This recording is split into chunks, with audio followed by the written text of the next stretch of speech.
സംസ്ഥാന പാതയിൽ തലോർ സെന്ററിലെ കുഴികൾ അപകടങ്ങൾക്കിടയാക്കുന്നു. 2 മാസത്തിലേറെയായി രൂപപ്പെട്ട കുഴികൾ നികത്താൻ ഇതുവരെ അധികൃതർ തയ്യാറായിട്ടില്ലെന്നാണ് നാട്ടുകാരുടെ ആരോപണം. ഇരുചക്ര വാഹനങ്ങൾ കുഴിയിൽ വീണ് അപകടങ്ങൾ സംഭവിക്കുന്നത് പതിവായിരിക്കുകയാണ്.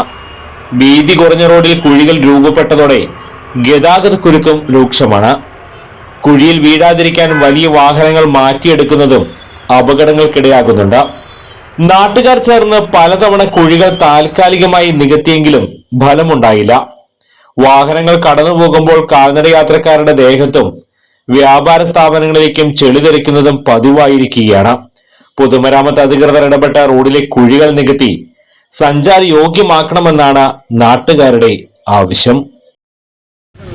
വലിയ ടോറസ് വന്ന് ഇവിടെ ജാമായി നിൽക്കും, വഴി ബ്ലോക്ക്, ഓട്ടോറിക്ഷ, അനവധി ടോറസുകൾ പോകുന്ന ഈ വഴിയാണിത്. അത് ഇതിനിടയ്ക്ക് ഒരു ദിവസം വന്നിട്ട് കുറച്ച് മെറ്റ് കൊണ്ടിട്ട് പോയി, അതൊരു മഴ പെയ്താൽ അങ്ങനെ ഒഴിച്ചു പോയി. പിന്നെ എത്ര വട്ടം ഞങ്ങൾ ഇതിൻ്റെ അധികാരികളോട് പല ആളുകളോട് ഞങ്ങൾ ഓട്ടോറിക്ഷ തൊഴിലാളികൾ സംസാരിക്കുക, അതിനെക്കുറിച്ച് യാതൊരു റിപ്ലൈ ഉണ്ടായില്ല. ശരിയാവും എന്ന് പറയുന്നതല്ലാണ്ട് ഇതുവരെ ഒന്നും ചെയ്യുന്നില്ല. ഇവിടെ നിരന്തരം ബൈക്കുകാർ വന്ന് രാത്രിയാണ് ഏറ്റവും കൂടുതൽ കുഴി ചാടി അറിയാതെ മഴയത്ത് വരുമ്പോൾ ഫ്രണ്ട് വീണ് വണ്ടി ഒടിഞ്ഞ് വീണു അപകടം പറ്റില്ല. ഇത് പലവട്ടം പകലും രാത്രിയും തന്നെ എപ്പം നോക്കിയാൽ ഈ വഴി ബ്ലോക്കാണ്.